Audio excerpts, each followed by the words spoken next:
लोकसभा निवडणुकीच्या पार्श्वभूमीवर शिवनेर प्राईम घेऊन येत आहे एक विशेष कार्यक्रम।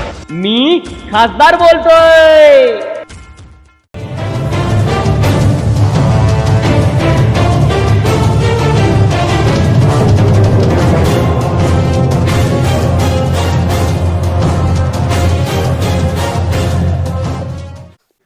नमस्कार, मी अभय वारुळे। तुम्ही पाहतात शिवनेर प्राईमचा विशेष कार्यक्रम। मी खासदार बोलतोय। आज आपण आहोत निमगाव साव्यामधल्या आठवडे बाजारामध्ये। या आठवडे बाजारातल्या प्रत्येक असणाऱ्या ग्राहकाची असेल, विक्रेत्याची असेल, त्याचबरोबर ग्रामस्थांची असेल, या बाजारामध्ये येणाऱ्या प्रत्येक व्यक्तीची खासदारांबद्दलची असणारी भूमिका आपल्याला जाणून घ्यायची। त्यांच्या मनातला खासदार नेमका कसा असावा किंवा खासदारांनी असणारी आपली भूमिका बजावत या लोकांपर्यंत कितीपर्यंत पोहोचलेत, कोणती विकास कामं केलीत, भविष्यात जे खासदार येतील त्यांनी या गावासाठी काय केलं पाहिजे किंवा या बाजारामध्ये येणाऱ्या प्रत्येक व्यक्तीसाठी काय केलं पाहिजे हे आपल्याला जाणून घ्यायचं आहे। माझ्यासोबत एक दादा आहेत, त्या दादांना विचारणार आहे, दादा तुमच्या मनातला खासदार कसा असावा? आमच्या मनातला खासदार काम करणारा असावा, जनतेमध्ये मिसळून वागणारा असावा आणि नेहमी इथं भेटणारा असावा, म्हणजे स्थानिक इथला। अजून आता जो खासदार आहे तो आहे ना, म्हणजे दर शनिवार रविवार मिळतो, अडीअडचणी सॉल्व्ह करतो आमच्या गेल्यावरती। खासदार शिवाजी आढळराव पाटील। दर शनिवार रविवारचे तुमचे प्रॉब्लेम काय व्यक्तिगत अनुभव आला काय? मी एक कृष्णविज थोरात, मी एक माजी सैनिक आहे। आमचा तर पहिला प्रॉब्लेम आहे, सरकारने 40 वर्ष जो प्रलंबित होता काँग्रेस सरकारने वन रँक वन पेन्शनचा, तो आल्यावरती मोदी साहेबांच्या प्रयत्नाने पहिल्याच वर्षामध्ये आमचा तो वन रँक वन पेन्शन त्यांनी आम्हाला लागू केलं। सर्वात मोठा ऐतिहासिक निर्णय त्यांनी घेतला।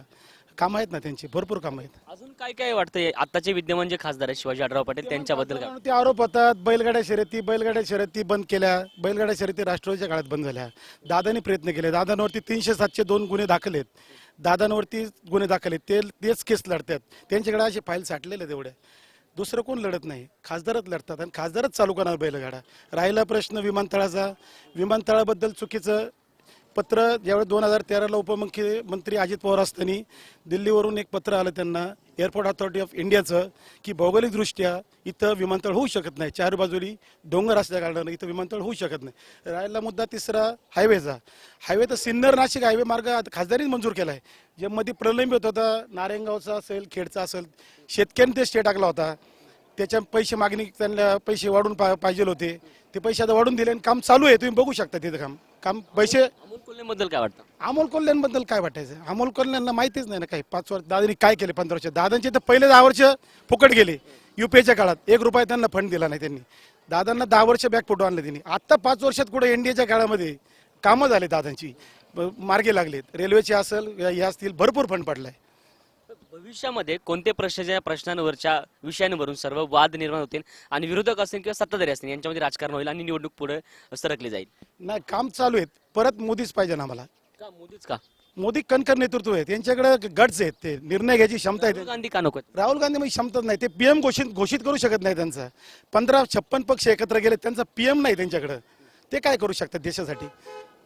त्यांच्या ते देशात काय निर्णय घेऊ शकतात? मोदी साहेब ज्यावेळेस एअर स्ट्राईक झालं, मी एक माझी सैनिक आहे, आम्ही पण काम केलेलं आहे, त्यांची निर्णय पण आम्ही सैन्याला एवढी हे नव्हती जी मुभा मोदी साहेबांनी दिली, जे दिलेत आदेश दिलेत ते त्यावेळेस 10 वर्षापूर्वी नव्हती, 5 वर्षापूर्वी नव्हती दिली त्यांनी, काँग्रेसच्या युपीच्या काळात नव्हती दिली, आता मोदी साहेबांनी दिली। मोदीचा जो काळ होता तो काळ आणि आत्ताचा काळ यात काय फरक आहे? फरक आहे, भरपूर आहेत। मोदी साहेबांचे जे निर्णय आहेत ते एकदम स्ट्रॉंग निर्णय, त्यांना हुकुमशाही बोलतात, पण तसंच गरज आहे पंतप्रधानाची अजून तरी 5 वर्ष। हुकुमशाह बोलतात ना विरोधक, त्यांना हुकुमशाह बोलतात ना, पण ते रिमोट कंट्रोलचे नाही मुख्य पीएम, ते स्वतः निर्णय घेतात। एकंदरीत शिवाजी आढळराव पाटील आणि डॉक्टर अमोल कोल्हे या 2 उमेदवारांमधली असणारी ही जी रंगत आहे लोकसभेची, ही कशी होईल? रंगत नाही होणार, 4-4.5 लाख मतांनी खासदार साहेब निवडून येणार, रंगत नाही होणार। एका बाजूला कुठेतरी काट्याची टक्कर वाटते का? नाही वाटत टक्कर ते करतात, कोण? ते करतात टक्कर दाखवतात ते लोकांना, भाड्याचे लोक नेऊन, 1000 रुपये रोजाचे लोक नेऊन दाखवतात ते गर्दी नाही। असं कसं काय? तुम्ही कसं काय आरोप करू शकता? आरोप काय करू, आमच्याकडे पुरावे आहेत तसे। काय हडपसर मध्ये 1000 रुपये देऊन लोक नेतात सभेला। तुमच्या समोर झालेली घटना आहे? हो, समोर घालेली घटना आहे, समोर झालेली घटना आहे। 1000 रुपये देऊन ते लोक नेतात असं तुम्ही म्हणताय? सभेला गर्दी करतात ते। त्यांची लोक म्हणतात की ती सगळं आमचीच जनता होती, आमचीच नाही, त्यांची कसली जनता होती? जनता नाही, तुम्ही काही ठिकाणी आढळराव पाटलांचे सुद्धा असे फोटो व्हायरल झाले ज्या ठिकाणी गर्दी नाहीये। नाही नसेल ना, उन्हाचा प्रॉब्लेम येऊ शकतो ना. दुपारी 1ला सभा घेतली तर नाही ना. तुम्ही शरद पवारची सभा बघितली असेल 2 ठिकाणी, उधळी लोकांनी, खुर्च्या मोकळ्या होत्या. उन्हाचा तर इतका प्रकार ऊन आहे, नाही लोक येते उन्हामध्ये. शरद पवारच्या सभा बघितल्या असेल तुम्ही, दाखवले काल 2 सभा, उल्हासनगरची सभा असेल, याची सोलापूरची सभा असेल, खुर्च्या रिकाम्या होत्या पुढं त्यांच्या. मग आता काय बोलणार तुम्ही त्याच्यावरती? आता जे विरोधक आहेत किंवा सत्ताधारी आहेत ही कोणती आश्वासनं देत आहेत लोकांना की ती आश्वासनं पूर्ण होतील असं वाटतंय तुम्हाला? आश्वासनं चालूच आहेत ना. एनडीएचं सरकार आलं आश्वासन पूर्ण होणारच आहेत ना. हो 100% होणार, ठामपणे म्हणतात. ठामपणे होणार, 100% होणार. आतापर्यंत काय काय पूर्ण झालंय?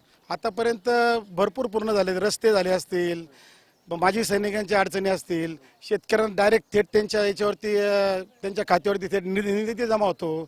आमच्या गावात जवळजवळ उज्ज्वला योजनेतून 1970 लोकांचे गॅसचे प्रश्न सुटलेत महिलांना. परत 150 लोकांना कर्जमाफी झालेली आहे. भरपूर ज्या ज्या योजना आहेत सर्व हे झालेले आहेत. काय नाव? गणेश घोडे. काय वाटतं लोकसभेबद्दल? तरुण आहात तुम्ही. लोकसभेबद्दल सांगायची गरज काय, सर्वांना माहिती आहे. जुन्नर तालुक्याचा आता माणूस आपला जुन्नर तालुक्याचा आहे, त्यामुळे जुन्नर तालुक्याचाच खासदार होणार. आता विकासाचा विषय आला तर विकास हा दाखव निमगावमध्ये काय विकास केलाय खासदाराने एवढ्या 15 वर्षामध्ये. एकही दिवस आला असेल कधीतरी तर एक रस्ता केलाय फक्त, बाकी एकही काम नाही निमगाव सावामध्ये. रस्त्याची काम पाहिजे. बेरोजगारी वाढली, ह्या 5 वर्षात किती बेरोजगारी वाढली. तरुण वर्ग अख्खा भीक मागतोय, इकडे रस्त्यावर इकडे बाजारामध्ये हिंडतोय. तरुण वर्गाचा विषय, मोदी सरकार हुकुमशाहीसारखं वागते डायरेक्ट, आणि शिवसेना डायरेक्ट त्यांच्या पुढे लाचारीने बोलतीये डायरेक्ट. इथून मागणीच आम्ही आमचे करायचो, आम्ही शिवसेना 16वर लढणार. 16चा विषय गेला कुठे त्यांचा? आता ते डायरेक्ट समोर येऊन गळे भेटतात डायरेक्ट. गठबंधन झाले पण विरोधी पक्ष असा बोलत पण नव्हता ना त्यावेळेस त्यांच्या विरुद्ध, का तुम्ही तिकडं म्हणजे त्यांचं असं एवढी भाषणं व्हायची या दोघांमध्ये का मी 16वर लढण्यास तयार आहे, असे शरद पवार साहेब पण नाही बोलले किंवा मग काँग्रेस राहुल गांधी पण नाही बोलले. बोलणे मग चुकी केली. येस, बोलले म्हणजे चुकीच केली ना. आणि मुळात म्हणजे खासदार आता नवीन लोकांना नवीन खासदार पाहिजे. हे जुने झाले आता यांना सोडून देणार. जुने झाले म्हणून सोडायचे त्यांना की काम नाही म्हणून सोडायचे त्यांना? आता लोकांना आता पर्याय नवीन पाहिजे. नवीन पर्याय, नवीन पर्वाला युग आता द्यायचा चान्स. नवीन जे तरुण वर्ग आहे ना, संपूर्ण तरुण वर्ग अमोल कोल्हेंच्या पाठीशी. आता तुम्हाला इथं लोकांनी, बऱ्याच लोकांनी सांगितलं असेल की आढळराव पाटील, तसं काही नाही निमगावमध्ये. निमगावमध्ये फक्त जेवढा जुन्नर तालुका आहे ना तेवढं पट्ट्यात सांगतो मी, सर्वे केलाय पूर्ण, त्या सर्व पट्ट्यात सांगतो मी. अमोल कोल्हेच ह्या वर्षी खासदार होणार आहे. किती मतधक्क्यांनी? का ती 2 लाख मतदारांनी खासदार होणार आहे. हो. काय नाव? दगडू बोराडे. बबरू, कुठे राहता? हा कुठे राहता? पारगाव. पारगाव. काय वाटतं लोकसभेबद्दल? हा उमेदवार कोणी आहे माहिती का? आढळराव. का बरं? हा कामं केले त्यांनी. काय काय केलेत? हा रस्ते केले, अजून आणखी काही सभागृह बांधलेत, असे केलेत कामं केलेत त्यांनी. हा कामं केलेत. हा तुषार बाबाजी काम कुठे राहतो? औरंगपूर. औरंगपूरला. काय वाटतं लोकसभेबद्दल? काय अमोल कोल्हे साहेबच निवडून येणार. कसं काय? कस काय वर्चस्व बघून आम्ही सांगतोय. नेमकं काय कारण आहे की जे अमोल कोल्हे निवडून येतील त्याला? नेमकी कारण मी पक्षाचा, राष्ट्रवादीचा पक्षाचा माणूस आहे. राष्ट्रवादीचाच पक्ष विजय होणार. सेनेबद्दल काय वाटतं? सेनेबद्दल काहीच वाटत नाही. सेनेतली माणसं कधी औरंगपूर, निमगाव, सावा आमच्या परिसरात गावात कधी येतीच नाही. दादा काय नाव? गणेश थोरात. काय वाटतं लोकसभेबद्दल? डॉक्टर अमोल कोल्हे येतील असं नक्कीच आहे. का बरं? कारण दादांनी काही कामं केलेली नाही. कुठं पाणी प्रश्न असन, पुन्हा गाडा बैलाचा प्रश्न असन, काही केलं नाही त्यांनीच. ते आपले थापा मारायचं काम केलं, दुसरं काही केलं नाही. अमोल कोल्हे बद्दल काय वाटतं? अमोल कोल्हे चांगले आहेत, तरुण आहेत, हुशार आहेत, डॉक्टर आहेत. त्याबद्दल काय विषय, त्यांच्याविषयी काय बोललं नाही. नवीन आहेत. भविष्यात तुमच्याकडे कोणती कोणती कामं झाली पाहिजे? आमच्याकडं गाडा बैल चालू झाला पाहिजे, पाणी प्रश्न सुटला पाहिजे, पुन्हा मालांना बाजारभाव, कांदा असन, ऊस असन, याच्याबद्दल दादा तर कधी विचारायला आले नाही शेतकऱ्यांना. मग त्यामुळे दादाला का मतदान करायचं? नाही करायचं. कोणाला मतदान करायचं? डॉक्टर अमोल कोल्हेंना करायचं. दादा काय नाव तुमचं? नजीर चौगुले. काय वाटतं लोकसभेबद्दल? आता यावेळेस मला असं वाटतंय की अमोल कोल्हेच पर्याय बरोबर आहे. आजच्या गावाच्या दृष्टिकोनातून आम्हाला तसं बरोबर सगळं चांगलं आहे. आमच्या गावात विकास भरपूर आहे. पवार साहेबांच्या माध्यमातून आता चांगला विकास झालेला आहे. कोण पवार साहेब? नामदार आपले पांडुरंगरावजी पवार साहेब जिल्हा परिषद सदस्य आहेत, माजी उपाध्यक्ष आहेत. हे त्यांचं गाव आहे आणि त्यांनी भरपूर कामं केलेली आहे. जास्त काही त्यांच्याकडून अपेक्षा नाहीत. परंतु मला असं म्हणायचं आहे का महत्त्वाचे हायवेचे प्रश्न असतील, रेल्वेचा प्रश्न असेल, त्याप्रमाणे बैलगाडा शर्यतीचा प्रश्न असेल, ही महत्त्वाची कामं मार्गी लागली पाहिजेत. तुम्ही काय करता व्यवसाय? मी शेतीच करतो, पण सध्या मी निमगाव गावचा उपसरपंच आहे. आता काय तुम्ही? उपसरपंच. आता उपसरपंच आहात. मग मला एक सांगा, आता उपसरपंच द्वितीय नागरिक झाले गावाचे. गावाच्या विकासामध्ये खासदारांची भूमिका किती महत्वाची असते? खासदारांनी तसं गावात लक्ष ठेवलं पाहिजे. ज्या महत्त्वाच्या ज्या केंद्र आपल्याला वाटतं का राज्य स्तरावर का केंद्र स्तरावर जो प्रश्न मांडायला पाहिजे तो महत्त्वाचा आहे. समजा आमच्या नदीला पाणी वेळेवर आलं नाही ह्यावेळेस, तर खासदार साहेबांनी जर लक्ष घातलं असतं तर आम्हाला 2 आवर्तनं मला वाटतं चांगल्यापैकी भेटली असती. शेतकऱ्यांचा हमीभाव, शेतकऱ्यांना सगळ्या मालाला भाव बाजारभाव महत्त्वाचा आहे. सगळ्यांना बाजारभाव भेटला पाहिजे होता. गेल्या 25 कालामध्ये कांद्याचा महत्त्वाचा प्रश्न होता. अतिशय लोकांनी कांद्याच्या आरण्या सोडून दिल्या, बऱ्याच कांद्याच्या आरण्या अशा सोडून गेल्या. फार मोठे नुकसान झालेले आहे शेतकऱ्यांची. ग्रामीण भागात मोठे मोठे उद्योग तर येत नाहीत, मग कोणते कोणते छोटे छोटे उद्योग आहेत जे आपल्या गावात आले गेले पाहिजे, यासाठी खासदारांनी काय केलं पाहिजे? तरुणांसाठी रोजगार त्याची निर्मिती होईल. कुटीर उद्योग चालू केले पाहिजे होते. छोटे मोठे आता आम्हाला मागच्या 25 काळामध्ये सांगितलं होतं की तुमच्या गावातील किंवा तुमच्या मतदारसंघातील जेवढे तरुण आहे, बेरोजगार तरुण आहेत, त्यांना तरुणांना नोकऱ्यांच्या संधी मिळतील असं कोणती नाही. कोणती मोठी MIDC आता जे 15 वर्षापूर्वी आले तर तेवढंच आलेत, त्याच्यानंतर काय कुठं आलेलं नाही. त्यामुळे आलेत का MIDC? नाही आले आपल्याकडे. आम्हाला सांगितलं होतं आणि पठारावर MIDC येईल, पण आतापर्यंत तसे काही हालचाली नाहीत. भविष्यामध्ये आता या निमगाव साव्यामध्ये जे काही महिला मंडळी असतील किंवा ज्येष्ठ नागरिक असतील, यांच्यासाठी कोणत्या कोणत्या योजना राबवल्या गेल्या पाहिजे? जे ज्येष्ठ नागरिक आहेत, ज्यांना कसला आधार नाही आहे, त्यांना शासनाची योजना चालूच आहे. त्यामुळे त्यांच्याकडून काय अपेक्षा नाही. तसे गाव जे विकास करत आहे ती विकासाची पातळी गावात कोणती कोणती मोठी भरीव कामं झालीत? आमच्या गावात पाण्याची सुख सुविधा आहेत, रस्त्याची कामं झालेली आहेत. पण मला असं वाटतं की गावात आमच्या एक हायस्कूल शाळेचं मोठी इमारत बांधण्याचं काम चालू आहे आता सध्या. त्याचं भर योगदान अजून हो. काय वाटतं लोकसभेतल्या असणाऱ्या येणाऱ्या खासदारांना कोणती कोणती कामं सुचवायची वाटतात इथून? आमच्या हायस्कूल शाळेचा प्रश्न आहे, ती सगळ्यात महत्त्वाचा प्रश्न आहे. ते महत्त्वाची बिल्डिंग जर झाली तर आमच्याकडे बऱ्यापैकी शिक्षणाची सुविधा मार्गी लागेल. शिक्षणाची सुविधा. दादा काय नाव तुमचं? नासिर पटेल, कुठे राहता? मुंबई. मुंबईला. इथे लोकसभेला मतदान आहे तुमचं? हा आहे ना, इथे गावाला? गावात आहे. मग आता या लोकसभेमध्ये आढळराव पाटील एका बाजूला आहे, डॉक्टर अमोल कोल्हे एका बाजूला आहेत. हे दोन उमेदवार व्यक्ती म्हणून कसे वाटतात तुम्हाला? मला तर असं वाटतंय की 3 वेळा आम्ही हे आढळरावला हे चान्स दिला, पण ह्या वेळेला अमोल कोल्हेला देऊन बघूया काय आमचा फायदा होतोय. म्हणजे आम्हाला अशी अपेक्षा आहे का त्यांना जर निवडून आले तर काहीतरी तरुणांना फायदा होईल. तरुणांसाठी कोणती योजना राबवली गेली पाहिजे भविष्यातल्या खासदारांकडून? तरुणांसाठी म्हणजे रोजगार संधी काहीतरी मिळायला पाहिजे इकडे. काहीतरी म्हणजे त्यामध्ये नेमकं काय, निमगाव साव्यात नेमकं काय करायला पाहिजे? म्हणजे जसं निमगावमध्ये म्हणजे त्यांनीच करायला पाहिजे ना, काहीतरी येऊन असं म्हणजे काहीतरी करून द्यायला पाहिजे ज्यामुळे तरुणांना त्याचा फायदा होईल. दादा नमस्कार. नमस्कार. काय नाव तुमचं? जगन्नाथ जगताप. काय वाटतं लोकसभेबद्दल? लोकसभेबद्दल काय आता 3 वर्ष झाले. जांबूतमध्ये तर काय ते अजून आलेलेच नाही. कुठे तुम्ही? जांबूतचे. काय वाटतं खासदारांबद्दल? खासदारांबद्दल काय आता मग काही जर कामच नाही केले जांबूतमध्ये येऊन त्यांनी तर काय म्हणायचं. अमोल कोल्हेबद्दल काय वाटतं? आता अमोल कोल्हेंचा आपल्याला काही अनुभवच नाहीये त्यांचा. नुसते याच्यावरती आहेत. आता जर त्यांनी कामं केले तर चांगलंच. अमोल कोल्हे आहेत ना, शिरूरमध्ये आहेत ना.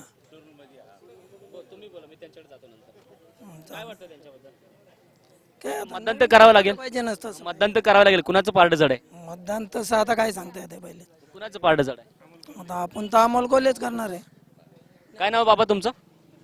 दशरथ गाडगे, कुठे राहता? निमगाव सावत. तुमच्या आयुष्यामध्ये किती खासदार तुम्ही पाहिलेत आतापर्यंत? 5-6 खासदार बघितले. पहिले खासदार कोण पाहिले नवले खासदार होते. उदयराजे नवले. त्यांचं काम आणि आत्ताचं काम काय फरक आहे? काय नाही, सारखंच काम सेम आहे. सेम. मग मला एक सांगा, शिवाजी आढळराव पाटील एका बाजूला, डॉक्टर अमोल कोल्हे एका बाजूला आहेत, कुणाचं पारडं जेमतेम जड राहणार आहे? राजकारणामध्ये मुरुबी राजकारणी म्हणलं तर मग आढळराव राजकारणात मुरुबी माणूस आहे, नवीन माणूस आहे जरा. आता आढळराव निवडून येतील असं म्हणणं आहे का तुमचं? हो. मग अमोल कोल्हेंचा का पराभव होईल? पराभव माझे अनुभवी नसल्यामुळे बाकीचं काय. अनुभव महत्वाचा असतो का? अनुभव महत्वाचा असतो. ते राजकारणामध्ये असा कोणता अनुभव लागतो? राजकारण करण्याचा अनुभव लागतो. डावपेच काही महत्वाचं आहे. काही लोक म्हणतात की राजकारण वेगळं असतं. मग राजकारण महत्वाचं आहे की आपल्याकडे विकास काम महत्वाचे? विकास तर महत्वाचा असतो, पण आता विकासामध्ये तर अमोल कोल्हे नाही अजून. अजून आहे का? अजून खासदार एकदा झाला नाही किंवा राजकारणात नाही. विकासाचा प्रश्न तिथे येतच नाही आता. नाही, तुमचं म्हणणं आहे की अगोदर असणाऱ्या कोणत्याही नेत्याने उभं राहायचं असेल तर जनसामान्यात येऊन विकास करावा लागतो का? करावं लागतं. त्यामध्ये अमोल कोल्हेंना किती मार्क आहेत आणि शिवाजी आढराव पाटलांना किती मार्क आहेत?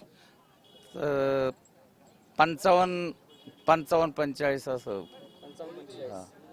आणि आता कोणाचं पार्डन, तुमचं मत कुणाला असेल? आढळराव. काय नाव तुमचं? गणेश डेरंगे. काय वाटतं लोकसभेबद्दल? लोकसभेबद्दल काय वाटायचंय, हे सरकार पडायला पाहिजे मोदी सरकार. का बरं? का शेतकऱ्यांची नुकसान केलेली आहे भरपूर. काय काय नुकसान झाली आहे? नुकसान, कांदा पिकाला भाव नाही, कोणत्याच तरकारीला भाव नाही, भाजीपाला भाव नाही. आणि शिवसेनेने युती केल्याबद्दल त्याच्यामुळे सरकार पडायलाच पाहिजे. नाही युती केली म्हणून का? युती केली म्हणून नाही, कामच नाही, कोणत्या तरकारीला बाजारच नाही, शेतकऱ्यांचा हाल आहे. मी खेड तालुक्याचा आहे. तिकडे बी आमची राष्ट्रवादीची हवा आहे. अमोल कोल्हे हे येणार निवडून. तुम्ही इकडे कसं काय आले? इकडे शेती आहे माझी शिरवलीत. एवढ्या लांबून येऊन जाऊन शेती करताय? हा, येऊन जाऊन करतो शेती. दररोज येत आहे? 8 दिवसातून. शेतीसाठी कोणतं धोरण राबवलं पाहिजे? शेतीसाठी मला वाटतं बाजारभाव जर फिक्स करून दिले कांद्याला वगैरे सगळ्यालाच, तर शेती ही प्रगती वाढन. हा, तुमचं मत? माझं मत राष्ट्रवादी. आम्ही पहिल्यापासून राष्ट्रवादीचे. बाबा काय नाव? किसन लक्ष्मण गाडगे. काय वाटतं लोकसभेबद्दल? लोकसभेबद्दल काय वाटतं, जे मुरब्बी लोक ज्यांना अनुभव आहेत अशीच लोक येणार राजकारणामध्ये. कोणी उठतं, कोणी चालतं. उद्या मी उभा राहील, मला कोण विचारेल? या राजकारणाचा अनुभव लागतो लोकांना, काय केलं पाहिजे काय नाही केलं पाहिजे. आणि एका वर्षात काही घडत नाही. आज किती वर्ष काँग्रेस सरकार होतं, काय केलं त्यांनी? हमी भाव देता आला का? नाही आला का? मग यांनी 5 वर्षात नाही दिला म्हणून आपण काय बॉम्बच करायची का? देईल, ते पण देईल ना, हमी भाव देईल, शेतकऱ्यांचं सुद्धा भलं करेल. सगळ्याच गोष्टी एका वेळी होत नाहीत. कहू देईल नाही होणार. एका वेळी कुठली गोष्ट घडत नाही. एका वेळी कुठली गोष्ट घडत नाही. टप्प्याटप्प्याने सगळं काही नाही. शेतकऱ्यांचं भलं झाल्याशिवाय राहणार नाही, एवढं मला निश्चित माहिती आहे. या लोकसभेमध्ये शिवाजी आढराव पाटील असेल, डॉक्टर अमोल कोल्हे असतील, या 2 व्यक्ती म्हणून कसं वाटतं तुम्हाला? 2 व्यक्ती म्हणून अमोल कोल्हे हा चांगला माणूस आहे, त्याच्याबद्दल आमचं दुमत नाही. पण त्याला काय माहिती आहे राजकारणाचं, काय माहिती? त्यांनी आपल्या तिकडे हे करावं, बरोबर आहे का नाही? काय करतात ते? अहो ते काय करतात आता, ते काय चाललंय संभाजीचं काय ते टीव्हीवर, ते आपण ते काय बघत नाही, फक्त बातम्या ऐकतो. पण प्रत्येकाचं क्षेत्र वेगळं वेगळं असतं. आणि एका वेळी त्याचं क्षेत्र तो आला म्हणजे दुःख नाही आम्हाला, पण एका वेळी तो सक्सेस होईल असं नाही वाटत मला. नाही, कसं वाटेल? तेव्हा येणार आढळराव 100% येणार, आणि त्याच्याबद्दल कुणाचंही दुमत नाही आणि त्याच्यामध्ये शंका नाही. दुसरा अमोल कोल्हे चांगला पोरगा आहे, त्याच्याबद्दल आमचं दुमत नाही. पण राजकारणात त्याला काय समजते, अजून त्याला मुरावं लागेल राजकारणामध्ये, आणि मग तो सुद्धा आमचा खासदार होईल. पण ह्या वेळेला नाही होणार. मी तुमच्याकडे येतो तिकडे. आतापर्यंत जेवढे खासदार तुम्ही पाहिले ते सर्व ज्येष्ठ होते एका हाते. मग अमोल कोल्हे हे तरुण आहेत. मग हे तरुणा वर्सेस असणारी ज्येष्ठांची जी लढाई आहे त्यामध्ये मला तेच विचारायचं. माझा प्रश्न हा होता की आतापर्यंत तुम्ही जे खासदार पाहिले त्यांच्यावर जी वयाची मर्यादा होती ती आणि अमोल कोल्हेंची वयाची मर्यादा आहे, याबद्दल मला उत्तर हवं होतं. याच्यामध्ये राजकारणामध्ये जरूर युवकांनाच संधी मिळायला पाहिजे. परंतु युवकांना संधी जर दिली आणि राजकारणाचं त्यांना ज्ञान नसेल तर देशाचं वाटोळ झाल्याशिवाय राहणार नाही. त्यांनी डायरेक्ट लोकसभा, डायरेक्ट विधानसभा लढूच नाही, टप्प्याटप्प्याने जावं. म्हणजे काय होतं, त्याला ज्ञान येतं, राजकारणाचं अंग येतं. ध्यानात आलं का? आपण देवळाच्या पायऱ्या 10 पायऱ्या आहेत, एके वेळेस डायरेक्ट उडी मारून जमेल का? अहो टप्प्याटप्प्यानेच गेलं पाहिजे, तेव्हा आपल्याला ती 10वी पाहिली सर करता येईल. तुमचं मत? माझं मत शिवाजीराव. एकच वादा, शिवाजी दादा.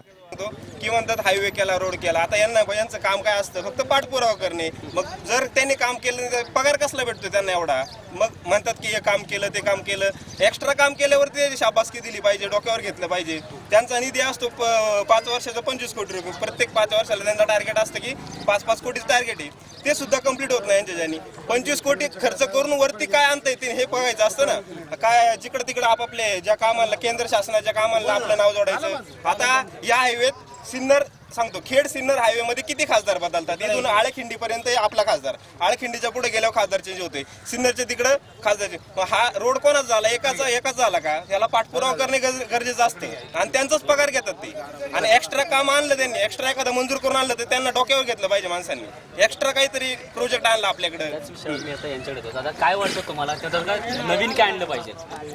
नवीन काय आता चालू आहे ना MIDC मध्ये, तिथं चाकणला, रांजणगावला फॅक्टरी आणलं त्यांनी, उद्योग आणलेले अरे बायपासचा जो प्रश्न आहे, बायपासचा जो प्रश्न आहे, त्या प्रश्नावरती काय? बायपासचं त्यांनीच मंजूर करून आणलं ना. सिन्नर नाशिक मंजूर दादानीच आणलं. तुम्हाला पत्र दाखवू शकतो आम्ही, दादांच्याच याने आणलेलं आहे. दादांनी आणलेलं हो, दादांनीच आणलेलं आहे. याच्यावरती त्यांचं म्हणणं आहे की दादांनी आणलंय सिनियर वगैरे जे बायपास आहे, बायपास दादांच्या काळामध्ये मंजूर झालं, त्याबद्दल काय वाटतं? नाही का मी माझं म्हणणं काय आहे, पाठपुरावा करणे हेच त्यांचं काम आहे ना. काम काय फक्त खुर्चीवर बसणे का? आणि पाठपुरावा केला हेच याचा तर पगार घेतात ना, हेच काम. आणि केंद्र शासनाकडे निधी असतो. आता 7,500 कोटी तर खासदाराचा निधी नसतो. शिवाजी आढळराव पाटील यांनी कामं केली नाहीत असं म्हणतात. त्याने कामं केलेली आहेत, पण त्या पद्धतीने जसं जसं त्यांचं हे वाढत चाललंय ना, आता पहिल्या 5 वर्षात व्यवस्थित कामं झाली, त्यानंतरच्या 5 वर्षात कामांचं प्रमाण कमी झालं आणि ह्या 5 वर्षात कामांचं प्रमाण कमी होत चाललं. आम्हाला बरोबर वाटते दादाच निवडून यायला पाहिजे, कारण जुन्या पिढीत नवीन तरुण मुलांना काय कळणार आहे? अजून त्यांना काय अनुभव नाहीये शेतीमधलं, कुठलंच माहित नाही. पिक्चरचं काम करतो, उद्या निवडून आलं पाहिजे, चला पिक्चर मध्ये, इकडं कोण बघणार आहे? असे आहे ना. आणि दादाला अनुभव आहे, त्यांनी कामं केली आहेत चांगली कामं केली. हा, चांगली कामं केली. रेल्वे सुद्धा आता चालू होणार आहे, रेल्वेची कामं. ते आरोप करत होते की दादांनी. अहो ते काही म्हणत असतील, आम्हाला माहिती आहे ना. मोजणी चालू आहे तिकडं आता. काय वाटतं तुम्हाला? मगाशी काहीतरी बोलत होते मी. मी बोलतो तो गाडा मालकांना आहे ना सगळ्यांना प्राधान्य भेटलं पाहिजे आणि गाडा हा चालूच झाला पाहिजे. दादांनी एवढे प्रयत्न केले पण अजून गाडा चालू झालेला नाही आणि त्यामुळं हे ग्रामीण भागात आहे ना यात्रा पण एक पण अजून जशा मनाना तशा चालू नाही. गाडाबंदी झाली म्हणजे हे राजकारण यांनी राजकारण काय करावा? सगळ्या जो कोण असेल XYZ मला त्याच्याशी कर्तव्य नाही, पण जे दादांनी जे प्रयत्न उठवले होते पण त्याला परत गाडा मंजुरी केली, पण त्याच्यानंतर परत नामंजुरी दिली. पण एक यात्रेला आज प्राधान्य भेटलं पाहिजे ना. गाडा मालक आज ग्रामीण भागात एक पण यात्रा पण नाही. हे गाडा मालक हे काय करणार? आज बैल तुम्ही शेतात हाकता तेव्हा नाही त्यांना काही वाटत का? नाही तेव्हा बैलांवर अत्याचार नाही होत का? तुमचे आज गाडा पळवले म्हणजे अत्याचार होतो काय बैलांवर? हा, सत्य आहे का खोटं आहे? मी हे तुम्हाला सांगतो, फक्त गाडा चालू झाला पाहिजे, हे सगळं यांनी केलं पाहिजे, एवढं माझं मालक. गाडा चालू कोण करू शकतो? गाडा मालक म्हणजे जे आपण येईल ना, जो येईल ना त्यांनी फक्त एवढंच ध्येय धरावं का गाडा चालू करावं. कोणी या, माझं ते दुमत नाही, पण दादानी एवढं केलं होतं, आढळराव पाटलांनी एवढं केलं होतं, त्याच्यावर आवाज उठावला होता पण त्याच्यावर स्टॉप झाला. एवढंच माझं म्हणणं. काय वाटतं तुम्हाला? गाडाबंदी अहो गाडाबंदी हे राष्ट्रवादी काँग्रेसच्या याच्यामध्ये झाली आहे. दादा म्हटलं 3 महिन्यात गाड्या मी चालू करणार आहे. असं बंद कशी काय? हा, परत बंदी कशी काय? सांगितलं ना त्यांनी, करतो कोर्टामध्ये केस आहे ना. मग इलेक्शनमुळे आता आचारसंहिता आहे. हा, 8-15 दिवस निघून गेले होते, करणार आहे प्रयत्न. अहो हे 15 दिवस आता हे महिनाभर आहे ना, हे महिनाभर आहे ना इलेक्शन मुळे आता कोणी म्हणा गाडा बैल चालू होईल. काय म्हणणं आहे तुमचं? गाडाबंदी ही काय आढळरावनी किंवा राष्ट्रवादी काँग्रेसनी बंद नाही केलेली, ही पेटा संस्थेने केली, जी प्राणी संघटना आहे जागतिक दर्जाची. या संस्थेनं तिच्यावर बंदी घातलेली आहे. याच्यात राष्ट्रवादीच्या काँग्रेसच्या काळात किंवा शिवसेनेच्या काळात गाडाबंदी झालेली नाही. उलट या कार्यकर्त्यांनी आवाज उठवायला पाहिजे, हे सत्य आहे. आमदार खासदारांनी आवाज उठायला पाहिजे, हे खरं आहे. दुसरी गोष्ट, हिच्यावरती प्रकाश आंबे, मला वाटतं प्रकाश जावडेकर यांनी त्यावेळेस गाडे चालू झाले असं जाहीर केलं होतं. बोर्ड पण लावले गावात, लोकांनी यात्रा भरायला सुरुवात केली आणि 2 दिवसात लगेच त्या ठिकाणी बंद झाले. याला जबाबदार कोण? केंद्र शासन का राज्य शासन? ज्या व्यक्तीने या ठिकाणी पर्यावरण जे मंत्री होते त्यांनी सगळं जाहीर केलं का त्यावेळेस गाडा चालू होणार आहेत म्हणून. यात्रा ती आणण्याची यात्रा त्यावेळेस चालू झाली आणि 2 दिवसात लगेच गाडी बंद झाले. ऍक्च्युली हा सगळा जो निर्णय हा केंद्र शासनाचा आहे. केंद्र शासनाने याच्यावरती निर्णय घेतला पाहिजे. बाकीच्या राज्यांमध्ये यात्रा चालू आमच्या महाराष्ट्रामध्येच का बंद आहे? बैलगाड्याचं तुम्ही सांगता प्राणी संघटनेने आता यांनी सांगितलं ते सत्य आहे. तुम्हाला बैलगाडी शेतीत चालतात, ऊस व्हायला चालतात, ऊस वाहतुकीचे बघा ना तुम्ही त्या बैलांवरती काय लोड येतो. 6-7 टन लोड तुम्ही त्या बैलांवरती देताय. त्यावेळी तुम्हाला प्राणी संघटनेला आमदार खासदारांना दिसत नाही का की याच्यावर अन्याय होतो या बैलांवरती म्हणून? तुम्हाला फक्त बैल घाटात पळवले त्याचा फक्त तुम्हाला त्रास होतोय, पण तुम्हाला हे दिसत नाही का? बरं, बैल सांभाळायचं म्हणजे एवढी शेतकरी सोपी गोष्ट नाही. मला एक सांगा की आता जी बैलगाडा बंदी आहे त्या बैलगाडा बंदीचा आणि शिरूर लोकसभा मतदारसंघाचा जास्तीत जास्त संबंध दिसतोय. महाराष्ट्रामध्ये जर बैलगाडा म्हटलं की शिरूर लोकसभा मतदारसंघ येतो. हे नक्की काय गणित आहे? मला सांगा, जुन्नर, आंबेगाव आणि खेड हे तीनही जे तालुके आहेत हे हरित क्षेत्रामध्ये येतात. हरित क्षेत्र म्हणजे पूर्णपणे शेतीवर अवलंबून येणारे सर्व शेतकरी वर्ग आहेत. आणि शेतकरी वर्ग हा पशुपालन करतोच. मग ते गाई, बैल, म्हैस, शेळ्या, मेंढ्या सगळे पाळतात. तिच्याबरोबर त्यांना पशुपालनासाठी गाया पाळल्या जातात आणि त्यांचा हाऊस म्हणून त्या ठिकाणी शेतकरी शेतीसाठी पण बैल पाळतात आणि यात्रेसाठी सुद्धा बैल पाळले जातात. कारण हा या परिसरामध्ये, या 3 तालुक्यांमध्ये यात्रा हा सर्वात महत्वाचा भाग आहे. स्थानिक लोकांचा धार्मिक जो बाब आहे ही सगळी त्या यात्रेशी निगडीत असते. आणि जर त्या ठिकाणी जर बैलगाडा संघटना किंवा जर बैलगाडा संघटना जर गाडी बंद करत असेल तर हे चुकीचं आहे. शेतकऱ्यावरती अन्याय केल्यासारखंच आहे ना. बरं, तुम्ही सत्तेत असताना सुद्धा तुम्ही त्या ठिकाणी बैलगाडी चालू करू शकत नाही. फक्त आश्वासन नाही देऊ नका, कार्यवाही कृती करा. कृती करत असताना तिच्यामध्ये सर्वांचा सहभाग असणं आवश्यक आहे. तुम्ही जर तुमची संघटना घेणार, तुम्ही तुमच्या संघटनेप्रमाणे करणार, तुम्ही सगळ्यांना, सगळ्या शेतकऱ्यांना, सगळ्या गाड्या मालकांना एकत्र करा. सगळ्यांनी त्यावरती ठोस निर्णय घ्या. तुम्ही आमदार, खासदार सगळे एकत्र करा आणि आवाज उठवा ना तिकडे संसदेमध्ये. गाड्याची गाडा बंदी आहे किंवा जर यात्रेमध्ये गाड्या चालू झाले तर सामान्य नागरिक असतील किंवा शेतकरी असतील यांना काय काय फायदा होतो? नाही, हिच्यामध्ये बघा, तुम्हाला मी सांगतो, हिच्यावर जवळजवळ 70% लोक अवलंबून आहेत. मला सांगा, ते किरकोळ रसवाल्यांची दुकानं आहेत, किरकोळ दुकानं आहेत, भाजीपाले आहेत किंवा जे खाद्य विकणारे आहेत, खेळणी विकणारे आहेत, यांच्यावर सगळं उपासमारीची वेळ आली ना तिच्यावरती. कारण गाडे यात्रा भरल्याच्या नंतर ह्या रसवाले आहेत किंवा दुकानदार आहेत किंवा हे पिकअप गाड्यावाले आहेत किंवा या सर्व गाड्यावाल्यांना त्याचा धंदा होता, धंदे बंद झाले त्यांची यात्रा नसल्यामुळे. बघा ना तुम्ही, आमच्या गावामध्ये समजा 3-4 यात्रा भरतात. आमच्या गावामध्ये समजा एकच बैलगाड्याची यात्रा भरते, पण या गाड्यामध्ये बैलगाड्याची यात्रा भरल्यामुळे जे किरकोळ जे व्यापारी आहेत, किरकोळ जे वर्ग आहेत, शेतकरी वर्ग आहे, हा या व्यापारातून त्यांना 2 पैसे मिळतात ना त्यामधून. पण तुम्ही जर गाड्याच बंद केल्यानंतर त्या व्यापारी त्यांची उपासमारीची वेळ आली आता सगळ्या त्या किरकोळ व्यापाऱ्यांवरती. गाडा चालू होणं महत्वाचं आहे शेतकऱ्यासाठी. शेतकऱ्यांसाठी गाडा चालू होणं महत्वाचं आहे. शेतकऱ्यांना विशिष्ट पिकाला हमी भाव मिळणं आवश्यक आहे. आज दुधाचे बाजार भाव काय आहेत मला सांगा? अरे तुम्ही 40 रुपये लिटर मुंबईला तुम्ही दूध घेताय आणि शेतकऱ्याला इकडे तुम्ही 18, 19, 16 रुपये. 19 सोडून द्या. आता शासनाने मला सांगा 3 महिने फक्त अनुदान दिले. 3 महिने अनुदान दिले. 3 महिन्याच्या नंतर शासनाने 5 रुपये जे अनुदान द्यायचं होतं ते बंद केले. शेतकऱ्यांना जायचं कुठं आता? ते दूध कुठे वाचायचं? किती खर्च होतो शेतकऱ्या दुधासाठी? आता तुम्ही खाद्याचा विचार करा ना. तुम्ही बघा, डॉक्टरचा विचार करा, पशुवैद्यकीय दवाखान्याचा विचार करा, औषधांचा विचार करा. डॉक्टर एकदा व्हिजिटला आल्याच्या नंतर कमीत कमी 1000 रुपये डॉक्टरची व्हिजिट होते. औषधं किती महाग झाल्यात. पशुचे खाद्य बघा ना तुम्ही, 1200 रुपयाला ते गोंदपट झालंय, एक 1400 रुपयाला झाले आता ते. मग मला सांगा तुम्ही कसं परवडेल तुम्ही शेतकऱ्यांना? आणि रेट मला सांगा तुम्ही, रेट ते दिवसाला कमीत कमी समजा 7 दिवसाला ते बोलतो गणपोट संपतंय. 7 दिवसामध्ये जर तुम्ही 1200 रुपये जर गायांसाठी खर्च करत असेल आणि जर त्याच्यापासून येणारं जर इन्कम जर कमी असेल, शेतकऱ्यांनी जायचं कुठं? प्रश्न कोण मांडायचे कोणाकडे? ज्यांच्याकडे प्रश्न मांडावे त्या ठिकाणी ते प्रश्न मांडत नाहीत. दूध महाग आहे, याच्यामध्ये पाणी महाग झाले, उलट दूध स्वस्त झाले. लोटांनी उलट दूध प्यायला पाहिजे असं मला वाटायला लागले आता. दूध आता काय बघा करा नाही शब्द तुम्ही. महाग काय झाले? पाणी झाले. काय वाटतं? पाणी महाग झाले, दूध स्वस्त झाले. अहो मग आता हे काय? 20 रुपयाला 1 लिटरची बाटली आणि 16 रुपये लिटर दूध. मग स्वस्त दूधच झाले ना. आखिने दूधच प्यायला पाहिजे. लोकप्रतिनिधी आहेत, 15 वर्ष काम करताय. 15 वर्ष लोकांनी त्यांच्या विश्वास टाकलाय. काय केलं बरं त्यांनी? काही केलं नाही. फक्त आश्वासन करतो ना, गाडा चालू आलो ना, गाडी मालकांना तिथं बोलवायचं लांडेवाडीत, काही केलं नाही. फक्त काय 2 दिवसात होईल, 4 दिवसात होईल, असंच करून आता गाडे मालक सुद्धा यांना कंटाळलेत. गाडे मालकांनी त्यांना स्वतःहून सांगितलंय, आता दादा तुम्ही घरी थांबा, आता डॉक्टर अमोल कोल्हे यांना निवडून देऊ आणि नक्कीच ते गाडा बैल चालू करतील. आणि दुधाचं पण काही नाही. शेतीमालाचं काय ते दादा तिथं याच्या टाकळीत गेले होते, शेतकऱ्यांनी कांदे रस्त्यावर फेकले होते.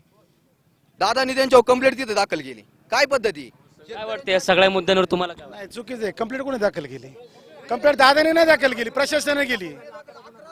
धोके दादाने नाही करायला सांगितली.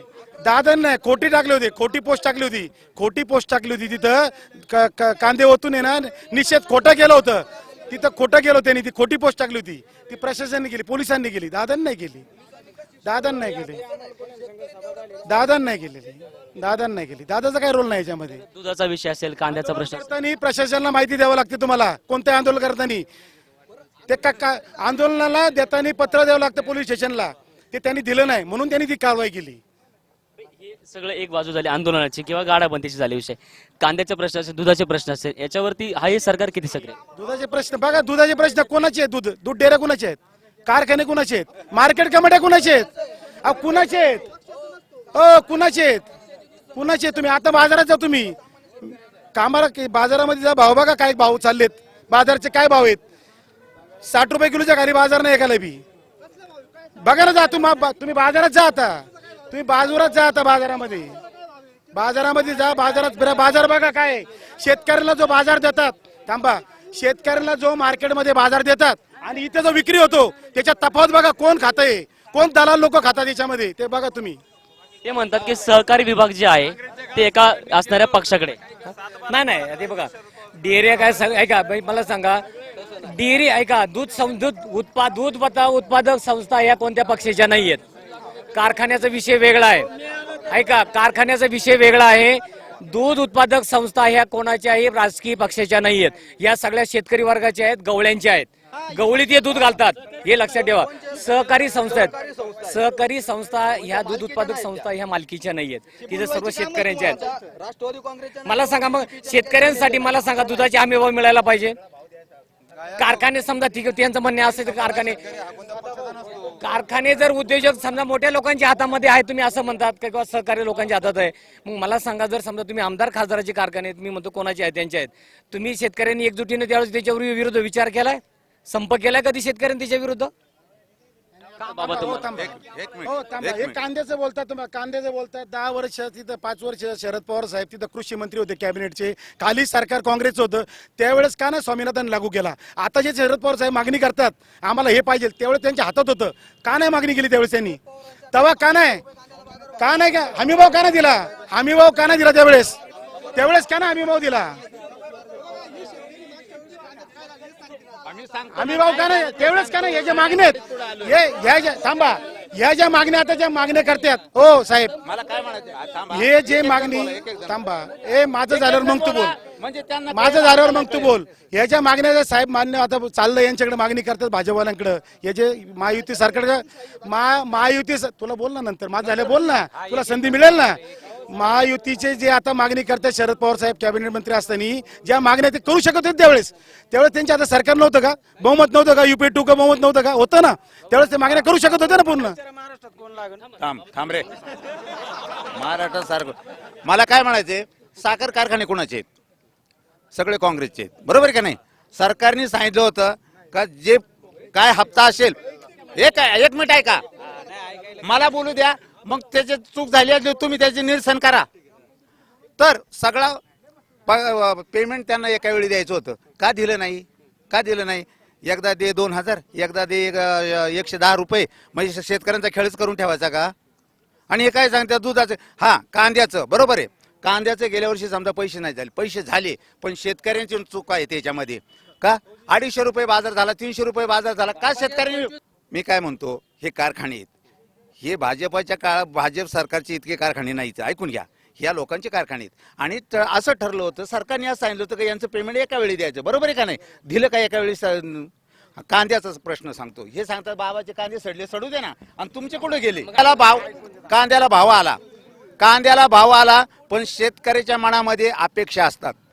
आज 200 झाले, उद्या 250 झाले, परवा 300 होतील, 400 होतील. तर त्यावेळेला एक वेळेला 2013 साली खरंच बाजार झाली, नाही म्हणत नाही, आम्हाला मिळाले ना, हे सांगतात एकार. परंतु शेतकरी सावध नाही झाला ना. शेतकरी सावध झाला असता तर 3 दिवसात नाही 8 दिवसात किती माल विकला जातो, काय विकत नाही का? पण याला आशा होती ना, 500 झाला पाहिजे, 800 झाला पाहिजे, त्याच्यात आम्ही भरवलं त्याच्यामध्ये, नाही भरवलं असं थोडंच आहे. इकडे उपसरपंच काय म्हणता तुम्ही याच्यावर? सर, मला असं म्हणायचंय की मोदी सरकारने मागच्या 5 वर्ष कालखंडामध्ये भरपूर आश्वासनं दिली. त्यावेळेस हे शेतमालाच्या भावाला सुद्धा हमी भाव मिळून देऊ असं आश्वासन दिलं, म्हणून शेतकऱ्यांनी आशापोटी त्यांना मतदान केलं. मग त्यांची आश्वासनं पूर्ण करायची जबाबदारी कोणाची होती? मागच्या 5 वर्ष कालखंडामध्ये त्यांनी जे स्लोगन आणलं होतं, अब की बार मोदी सरकार सबका, म्हणजे सगळं, आता ते स्लोगन का नाही आणलं त्यांनी? अच्छे दिन जरूर आएंगे. अच्छे दिन 100 दिवसात येतील, 100 दिवस नाही 5 वर्ष गेली, अच्छे दिन आले नाही, म्हणून लोकांची प्रतिक्रिया हो. आता म्हणून शेतकऱ्याविषयी रोष आहे, शेतकऱ्यांचा एकदम सरकारविषयी रोष आहे. त्या रोषाला त्यांना सामोरं जावंच लागणार आहे. मग त्यांनी जर असं केलंय तर त्यांनी इथून मागची जे आश्वासन दिली होती ती का नाही पाळली, आणि ती पाळली असती तर आता ही वेळ आली नसती असं म्हणायचं. नाही, ऐका ना, मला काय म्हणायचं आहे की मोदी सरकारने त्यावेळेस नोटाबंदी केली, काळा पैसा बाहेरून आणायचं असं ठरवलं. मला सांगा किती लोकांचा काळा पैसा बाहेरून आणला, किती लोकांची नावं बाहेर आली. अहो, ह्या नोटाबंदीच्या काळामध्ये सामान्य शेतकरी आणि सामान्य लोक तिच्यामध्ये भरडले गेले. उन्हामध्ये लाईनमध्ये लोक लावून रांगेमध्ये उभे राहून लोक चेंदरून मेले काय तिच्यामध्ये. काहीने तिच्यावर तर पोलिसांनी लाठी हल्ला केला. तुम्हाला नसतं व्हिडिओ माझ्याकडे मी दाखवतो तुम्हाला. म्हणजे या ठिकाणी मला सांगा, ह्या ज्या गोष्टी आहेत म्हणजे मोदी सरकारने त्यावेळेस ज्या काही जाहीर केल्या होत्या, काळा पैसा आणू, हमी भाव देऊ, अच्छे दिन आणू, तो प्रत्येकाच्या शेतकऱ्याच्या प्रत्येक खात्यावर तुम्हाला 1-1 लाख रुपये टाकू. अरे ही आश्वासन, मी 1 लाखच म्हणतो बाबा, 15 लाख ते नाही देणार मला माहिती, पण मी 1 लाख म्हणतो, 1 लाख रुपये खात्यावर टाकू. मला सांगा, ही शेतकऱ्यांना दिलेली खोटी आश्वासन नाही का ही? आता मला सांगा, ऐका, मोदी सरकारच्या काळामध्ये आता जे मोदी आता मतं मागायला फिरतात, आता कोणते मुद्दे, मला हे मुद्दे ऐका, मला हे दाखवा तिच्यामध्ये. कालखंडातले ते मुद्दे त्यांनी आता जाहीर करावे. त्या मुद्दे त्यांचं उच्चारण सुद्धा होत नाही. आणि सगळ्यात मला सांगतो, मोदी सरकारने 3 तोंडी तलाकचा मुद्दा आणला होता. मला तुम्ही आमच्या निमगाव सावामध्ये एक तरी उदाहरण दाखवा ज्यांनी तोंडी तलाक दिलाय आणि त्यांनी पुढच्याने मान्य केलाय. कोर्टाची पायरी चढावं लागते, पण फक्त भावनिक मुद्दा, काहीतरी भावनिक मुद्दा समाजामध्ये तयार करायचा आणि लोकांची मतं मिळवायची. आता एक गोष्ट सांगा, मोदी सरकारने जेवढ्या योजना जाहीर केल्यात त्यापैकी कोणती जाहीर योजना चालू आहे आता? तशी काँग्रेसच्या काय जेवढ्या योजना चालू आहे ना त्या आजपर्यंत चालू आहे. कर्जमाफी सकाळ शिवाय हे मोदी फक्त आहे ना, मोदी ना नाही. कर्जमाफीची माझ्याकडे यादी आहे 150 लोकांची गावातली. 15,000पासून तर 1.5 लाखापर्यंत 150 लोकांची कर्जमाफीची माझ्याकडे यादी. 1970 लोकांना गॅस युजेला बरोबर आहे ना? बरोबर आहे. बँकेची पण देईल मी तुम्हाला यादी. तुम्हाला मी बँकेची पण यादी देईल. ऐका, मला बोलू द्या सरपंच, मग बोला सरपंच, मला बोलू द्या. योजना मी सांगतो काय काय आहेत, मला बोलू द्या. 1970 उज्ज्वला गॅस योजना वाटलेत, तुम्हाला पुरावे देऊ शकतो, माझ्याकडे यादी आहेत. माझ्याकडे पुरावे आहेत. काय बोलतील सरपंचाचं? वाटलेत ना, मी सांगतो ना योजना काय चालू, मी सांगतो ना. घरी ना 2 गॅस आहेत ना, त्यांच्या घरी 3 गॅस झाले दादा. त्यांचं का ना अनुभवाचा गरज नाही. शिवाजी महाराजांनंतर संभाजीराजांनी काळजी सांभाळलेली, त्यावेळेस त्यांना अनुभव असं काय नव्हतं ना. बदल केलाच पाहिजे ना. आणि बाकीचे काय बोलतात का 60 वर्ष काँग्रेसने काय केलं? आज या रस्त्यावरती उभी हाताने पायाभूत सुविधा तीच आहे ना. तुम्ही त्याच्यावरती डांबर टाकलं, म्हणजे तुम्ही सगळं केलं असं काही नाही ना. बरोबर आहे का नाही? मग काय वाटतं लोकसभेबद्दल? येत्या लोकसभेमध्ये अमोल कोल्हे हे 100% विजय होणार आहे. त्याच्या मागं कारण असं आहे, आपण ज्यावेळेस एखादा माणूस पहिली पंचवार्षिक जिंकून येतो, तर ते पहिली पंचवार्षिक जिंकून आल्याच्यानंतर जी काही कामं होतात त्याच्यावरती दुसरी पंचवार्षिक, ठीक आहे, आढळराव दुसरी पंचवार्षिक जिंकून आले असतील. त्यावेळेचा मुद्दा असा होता, माझ्या मते काहीतरी गाडाबंदी झालेली, गाडाबंदी झाली, त्या गाडाबंदीचा मुद्दा त्यांनी उचलून धरला.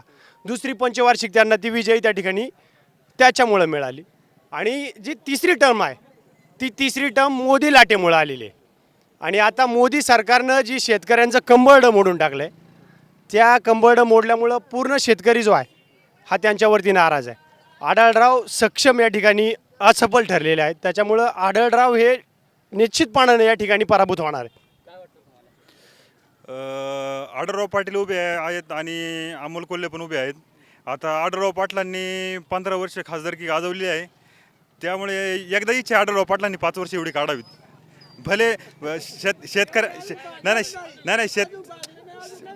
ह्या पुढील 5 वर्षामध्ये बाजारभाव बाकीच्या गोष्टी असतील त्याच्यावरती सगळं लक्ष देणार आहेत. पण एवढी इच्छा आहे का रेल्वेचा प्रोजेक्ट असेल, बाकीचे काही कामं असतील ते असतील ते एवढ्या 5 वर्षामध्ये पूर्ण होतील अशी आशा आहे. 15 वर्षात जी झाली नाही ती 5 वर्षात पूर्ण होतील, हे कशावरून? नाही, आता 4 ते 5 वर्षामध्ये ना पूर्ण होईल. म्हणजे त्यांनी ते आता तसं आश्वासन नाही, त्याच्यावरती निधी पाडला त्यांचा, तसे त्यांच्याकडे पेपर आहेत, तसे निधी पाडला, त्याच्यामुळे त्यांनी ठामपणे सांगितलं माझ्या 5 वर्षाच्यामध्ये नक्की रेल्वेचा प्रोजेक्ट पूर्ण होईल. आजचे दिन येण्यासाठी काँग्रेस शिवाय पर्याय नाही. समस्या कशा सुटल्या गेल्या पाहिजे? शेतकरी समाज काय तुमच्याकडे समस्या सांगणार आमच्या असेल ना. काही महिला समस्या असतील, मग हेच बाजारभाव वगैरे आम्हाला चांगले भेटले पाहिजे आमच्या मालाला. बाकी काय आमचं शेतकऱ्यांचं काय असतंय मग असे काय वाटतं कांद्याबद्दल काय आलंय? मग कष्ट करू करू मिली कुठं बाजार झालाय कांद्याला? झालाय का बाजार? नाहीच आहे. उलट 200 रुपये लावायला बाईने रोज घेतला, 250 रुपये गाडी भाडं आणि कांद्याला बाजार आहे 50 आणि 60 रुपये. हां काय परवडले शेतकऱ्याला? हां नाही परवडलं. राजकारणी नेते हे राजकीय नेते यांनी काय केलं पाहिजे मग? वाढवले पाहिजे बाजार. दन शेतकऱ्याची दयामाय आहे का नाही थोडी? हां आता भाजप सरकारची प्रचार सभा चालू आहे ना, त्या सभेत नरेंद्र मोदी गाजर दाखवतच नाही, आता फक्त टीका करतायत शरद पवारांवरती. मागच्या वेळी जी गाजर दाखवत होते आपण याव करू, कुठल्याही याच्यात उल्लेख केलेला नाही हे करायचं आणि ते करायचं. विरोधी पक्षाबद्दल फक्त टीका करतायत. मग आता का नाही सांगत आपण हे करून ते करू? आता टीका काय? आता पवार साहेबांचे 5 खासदारांना एवढे घाबरलेत का वर्ध्यामध्ये त्यांनी पूर्ण भाषण त्यांचं पवारांवरती केलंय. एक पण आश्वासन दिलं नाही. एक मिनिट बोलले असेल फक्त. टोटल आहे का? टोटल अर्धा तास आहे का? अर्धा तास फक्त पवार साहेब असे आणि पवार साहेब तसे. पवार साहेबांचं बोट पकडून मी राजकारणात पवार साहेबांचं बोट पकडून मी राजकारणात आलो असं म्हणणारे ते त्यांच्यावरती टीका करतायत. याच्या गाजर दाखवायचं काम बंद केले त्यांनी, कारण की गाजर वाळून गेलेत मागच्या वर्षीचे. असं आज वेळ झाली इथेच थांबण्याची. तुम्ही मात्र कुठे जाऊ नका, पाहत राहा फक्त शिवनेर प्राईम. आणि शिवनेर प्राईमचा विशेष कार्यक्रम मी खासदार बोलतोय. अशाच अनेक असणाऱ्या जनसामान्यांची मतं आपण आपल्या माध्यमातून आपल्या सर्वांसमोर मांडणार आहोत. आज तुर्तसा इथेच घेऊया विश्रांती. तुम्ही मात्र कुठे जाऊ नका, पाहत राहा फक्त शिवनेर प्राईमचा विशेष कार्यक्रम मी खासदार बोलतोय. धन्यवाद. शिवनेर प्राईम टाइप करून सबस्क्राइब करा, घंटीच्या बटनावर टिक करा, लाईक करा आणि शेअर करा.